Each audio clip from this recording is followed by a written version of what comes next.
삼성 E&A 2023년도 실적을 스루풋 회계로 분석하고 연말 매출을 예측해 보도록 하겠습니다. 매출은 6.6% 감소, 영업이익 22.1% 감소했습니다. 미청구공사 회전율은 4회전으로 산출되고 PBR은 2.18 상태입니다. 그리고 분석 결과 미청구공사 회계가 불투명하다라고 판단이 됩니다.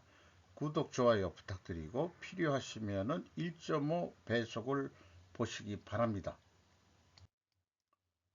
원가회계 손익으로서 매출이 6조 2천억 원대를 달성해서 전년보다 6.6% 감소했는데 미청구공사는 무려 61.1%가 증가했습니다.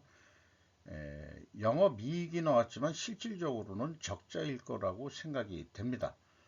매출 원가가 더 내려갔으니까 매출 이익은 2.8% 증가했고 판매관리비가 25.5%가 크게 증가했습니다. 그 결과 영업이익은 4,384억 원으로서 전년보다 13.2%가 감소했습니다. 영업이익률도 7.6%에서 7%로 떨어졌습니다. 그리고 삼성 E&A는 2023년 2월 15일 이사회 결의에 의거 회사명을 삼성 E&A 주식회사로 변경하기로 결정했는데 이것이 삼성 엔지니어링이 되겠습니다. 스루풋 회계로 분석한 결과는 매출에 비례하는 매출 재료비를 미청구공사로 보고 있습니다. 여기에서는 재고자산을 운영하지 않고 있습니다. 매출에 비례하는 매출 재료비가 4조 4,416억 원으로서 8.4%가 감소했습니다. 매출 감소보다도 더 내려갔기 때문에 자재비 및 외주비가 하락했다고 1차 추론을 해볼 수 있겠습니다. 스루풋 금액상으로 1.8% 감소했고요. 스루풋율은 반대로 1.4%가 상승을 했습니다. 운영 경비가 4.9% 증가했습니다. 그 결과 TOE 생산성은 1.24로서 전년도 1.33보다 0.08포인트가 하락을 했습니다. 스루풋 영업이익은 3,516억 원으로서 22.1%가 감소했고요. 원가회계 영업이익보다는 868억 원이 적은 수치입니다. 이것은 미청구공사가 증가했기 때문입니다.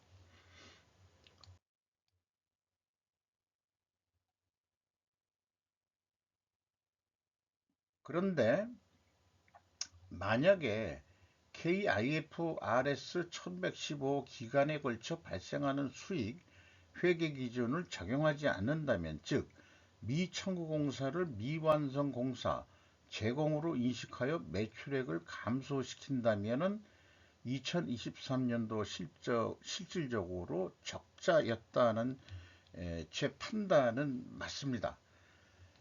이 매출에서 미청구공사 증가액을 뺀 금액이 5조 7천억이고 나머지는 다 같은 거죠. 그렇게 되면은 영업이익은 영업손실 735억 원으로서 그 적자가 나게 돼 있는데, 그래서 그런지 미청구공사액이 꽤 크게 증가를 했어요.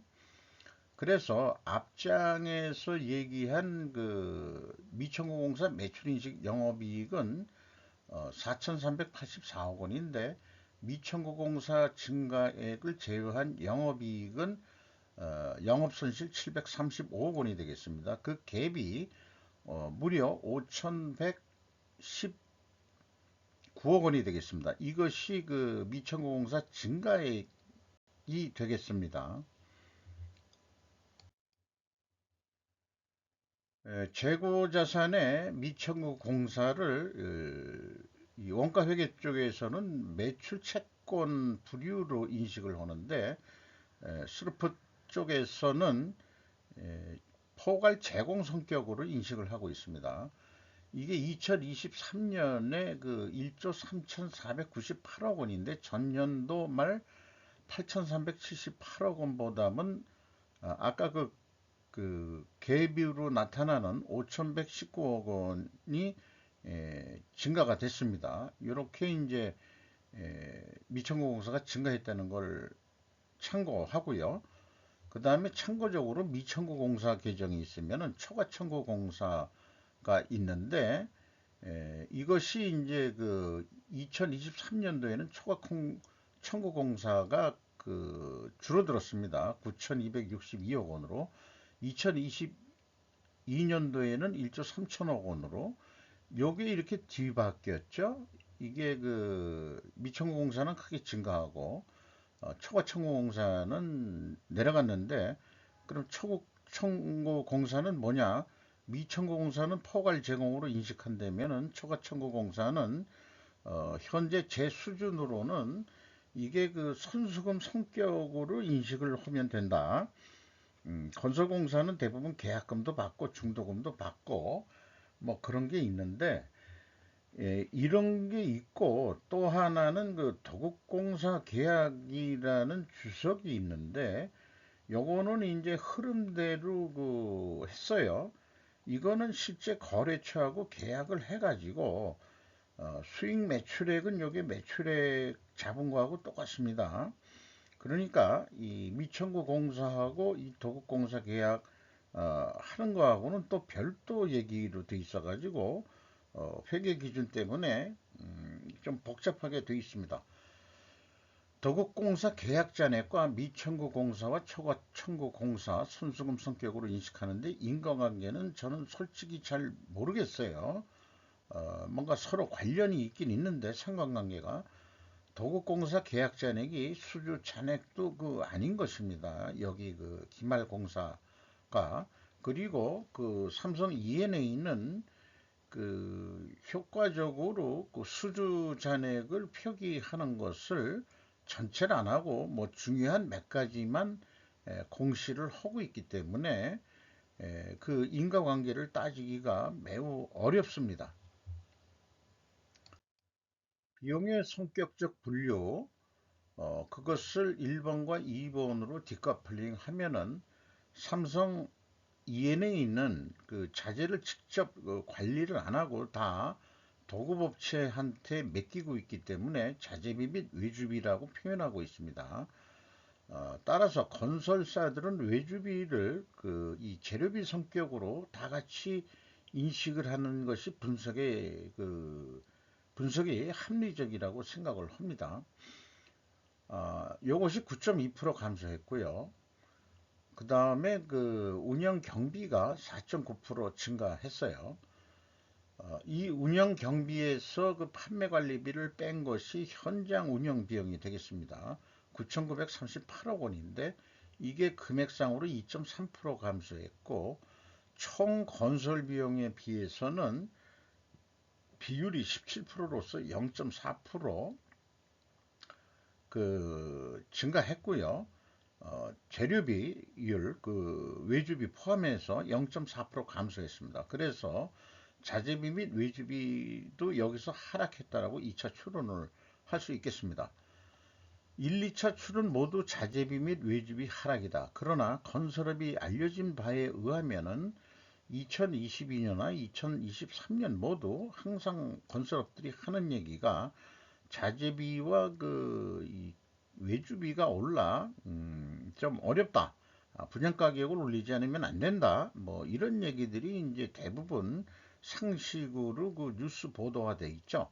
그런데 그 삼성 엔지니어링은 손익계산서하고 비성분을 분석을 해보면은 이게 가격이 내려간 것 같은데 이런 생각이 들어가요. 재고자산 매출원가 회계 투명성 3단계로서 재고가 없기 때문에 그 미청구공사를 1단계로 비교를 해봤습니다. CF, 캐시플로우 현금 흐름표에 나와 있는 미청구공사 증감액은 마이너스면 현금이 나갔다는 뜻입니다. 5,084억 원이 나갔는데 미청구공사 증가액은 5,119억 원이 됐죠. 갭이 35억 원 차이가 나고 매년 이렇게 차이가 나는데 일반적으로 제조업에서는 이게 대손상가이다 이렇게 이제 간주하고 넘어가는데 이 갭을 추적할 어떤 단서도 찾을 수가 없습니다. 왜 이렇게 차이가 나는지 알 수가 없습니다. 이 2단계로서 그 총 건설 비용, 그거의 차이는 원가 회계하고 다르게 그 미천구 공사를 그 포괄 제공으로 보기 때문에 그 미천구 공사의 증감액이 바로 그 갭이 되겠습니다. 운영 경비로서 인건비가 7,300억이 집행이 됐는데 전년보다 13.6% 금액이 증가했고요. 직원 수는 무려 242명이 증가했고 2022년도는 347명이 증가했습니다. 평균 임금은 1억 2,470만 원으로서 전년보다 8.9%가 상승했습니다. 이런 기업에 다니는 사람들은 자긍심이 좀 있겠어요. 그리고 직원 수도 계속 그 증원을 시키고 있습니다. 뭐 일자리 창출이라는 측면에서 개인적으로 매우 감사함을 표하긴 하겠습니다. 운반비는 거꾸로 줄어들었는데 왜 줄어들었는지, 자, 매출액도 줄고 그래서 그런 건지 지급 수수료는 13.3%가 증가했습니다. 경영평가 지표를 재고 회전율 대신 미천거공사 회전율로 했는데 4회전이 나왔습니다. 전년도는 거의 7회전인데 3회전이나 하락했어요. 그러니까 미천구공사가 아직 준공을 못하고 계속해서 작업 진행 중인 게 많다 이런 얘기죠. 저는 이거가 조금 부풀린 금액 아니냐, 그 미천구공사 증가된 게 이렇게 이제 분석하면서 느낌 같은 느낌이 좀 들어오긴 해요.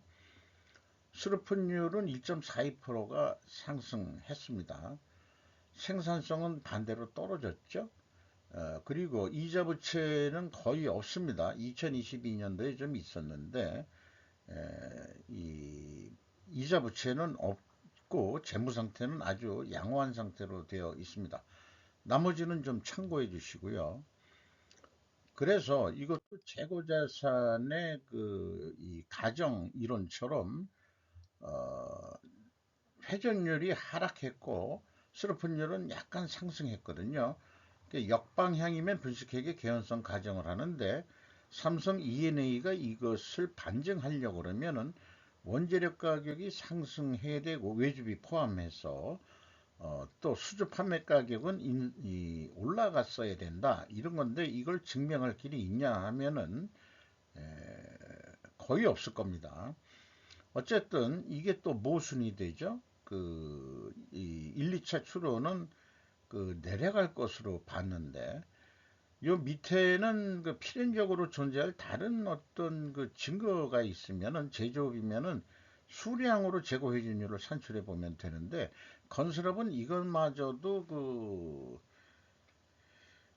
좀 적용하기가 어렵고요. 그러면은 다른 대안이 뭐냐 그러면은 결국은 그 미천구공사의 그이 평가 금액이 합리적으로 적합하게 평가가 됐느냐 매출로 인식이 되는데 이런 거를 접근을 해봐야 될 것 같은데 이게 사실은 어, 외부에서는 접근할 방법이 없죠.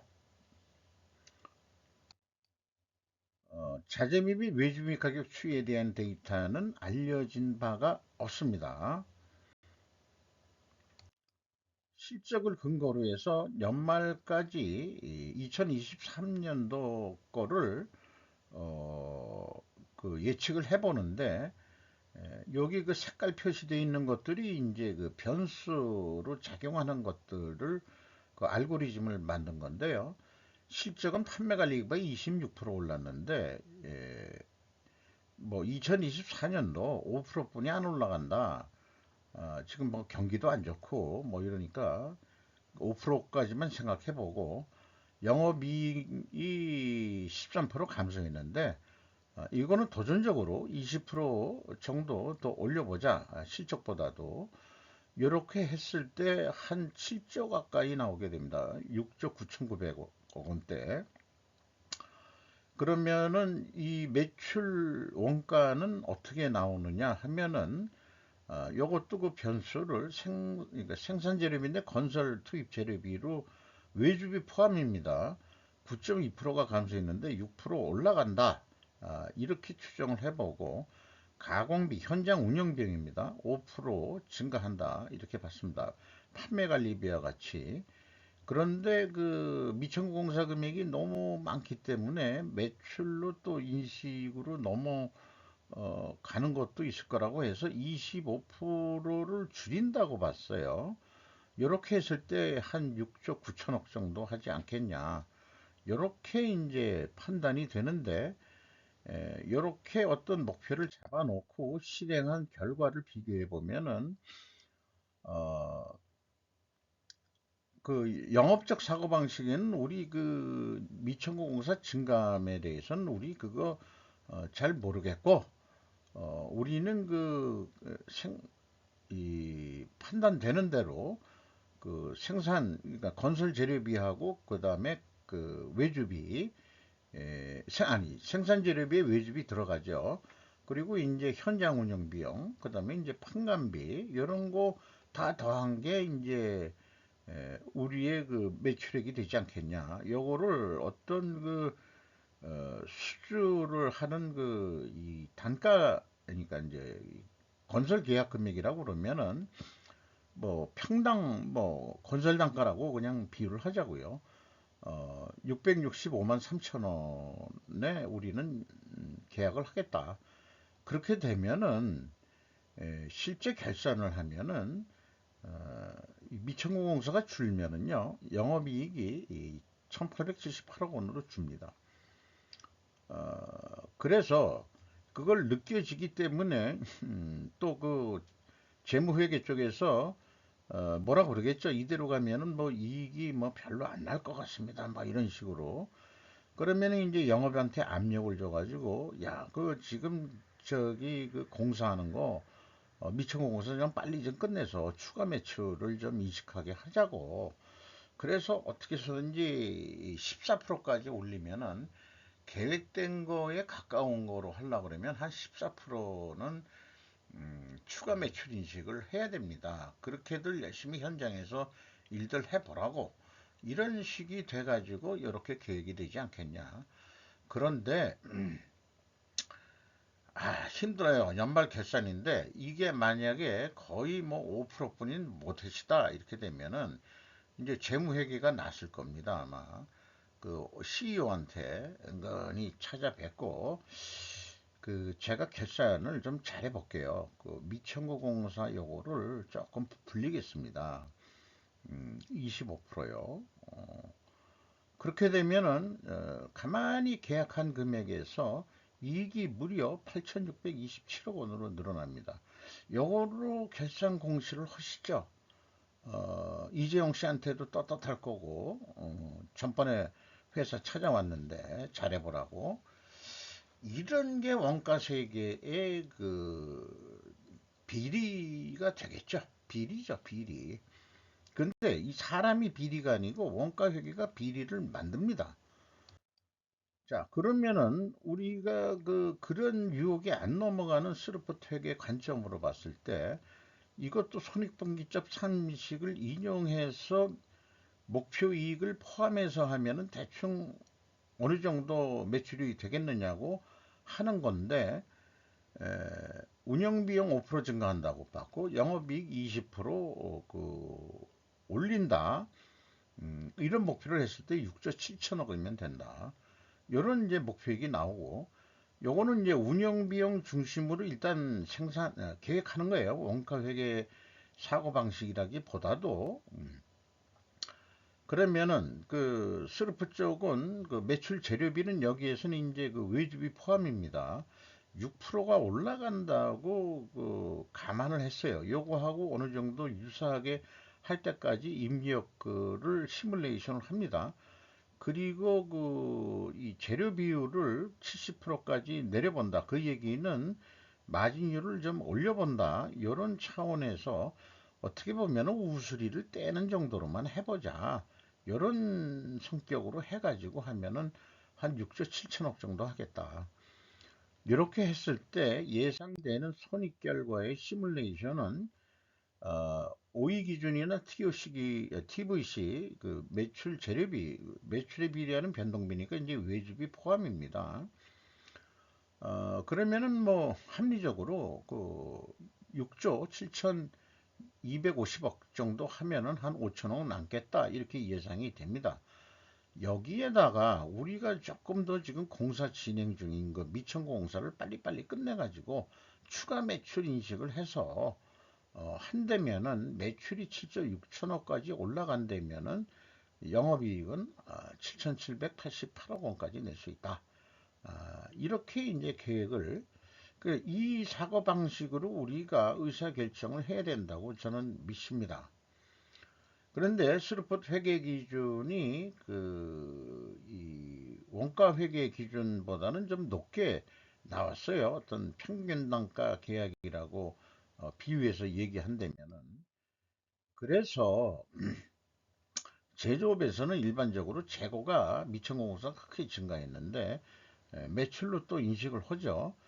여기에 영업이익이 재고가 증가했을 때는 원가 회계 영업이익보다 스루풋은 영업이익 감소하는데 감소한 것까지는 맞았는데 판매가는 원가보다 낮게 일반적으로 나오게 되는데 거꾸로 높게 나와요. 그러면은 이게 무슨 요인이냐? 이게 재고 자산이 아니고 미천고 공사이기 때문에 그렇다라고 원인을 이거로 얘기할 수밖에는 없을 것 같습니다. 현금 재무지표로 1번 EAT 세후 현금 순이익은 5,208억 원의 현금 순이익이 났고 현금 수익률은 22.6%로 전년도 35.1%보다는 크게 내려갔어요. 그 다음에 EMS 뭐 영업활동이라고 되어 있지만 전체 사업활동을 통해서 1,560억 원의 현금을 벌었다 이렇게 얘기할 수 있고 FEM 최종적으로 3,498억 원의 현금을 벌었다. 이렇게 얘기할 수 있겠습니다. 잉여 현금 흐름으로서 채권자가 가져간 돈이 1,391억 원이고요. 이자 포함해서 작년에 돈을 좀 빌려줬죠. 마이너스는 빌려준다는 뜻이고 회사에. 요거 외에는 잉여 현금으로 나타난 건 없습니다. 이익 배당하지 않고 있습니다. 주가는 25,700원으로서 2023년 초보다 2,100원 상승했고 PBR은 2.18이 되겠어요. 매우 높게 평가를 받고 있죠. 건설업으로서는. 삼성 SDI가 11.69%를 가지고 있고 연금공단, 삼성물산이 거의 7% 정도 가지고 있고 외국인이 무려 48.89% 지분을 가지고 있어요. 모건 스탠리하고 메릴 린치가 보이는데 삼성 ENA가 국내 공사도 여러 군데 하겠지만은 결국 삼성전자나 삼성 SDI나 이런 삼성 계열의 공장 플랜트 건설에 특화되어 있는 그런 공장 건설의 전문이 아니겠느냐. 뭐 물론 다른 것도 하겠지만은 공사하는 사업 영역에는 그런 것들이 물론 공개 경쟁에서 하겠지만은 이길 확률이 높고 뭐 떨어진 적도 있을지 모르겠죠. 현재 미국의 많은 공장들을 짓고 있는데 삼성 계열도 그런데 가서도 일을 할 것 같습니다. 나머지 자료들은 참고 자료로 봐주시면 되겠습니다. 마치도록 하겠습니다.